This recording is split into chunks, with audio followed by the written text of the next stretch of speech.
istənilən şər qüvvəyə qarşı öz gücümüzü göstərməyə hazırıq və İranda bunu unutmasınlar. Və onların bu törətdiyi terror aktı bütün başqa çirkin amillərlə yanaşı böyük nankörlük nümunəsidir. Son hadisələr baş verən kimi biz onlara xəbər göndərdik, başsağlığı verdik. Xarici İşlər Naziri mənim göstərişimlə, həmkarı ilə danışdı. Mən onların səfirliyinə gedib başsağlığı vermək üçün öz mövqeyimi bildirdim. Halbuki məndən başqa heç bir dövlət başçısı İranın heç bir səfirliyinə getməyib.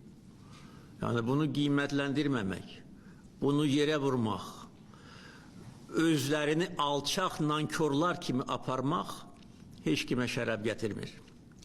Və bu şərəfsizlər, bizə qarşı bu terror aktını törədənlər peşman olacaqlar. Bizim gücümüzü sınamasınlar. Bizim gücümüzü sınamaq istəyənlər, onların başı yarıldı dəmir yumruq vasitəsilə. Bugünkü hadisə də eyni nəticəni hasil edəcək. Ona görə bu məsələ ilə bağlı tədbirlər planı hazırlanmalıdır. Bütün göstərişlər verilmişdir.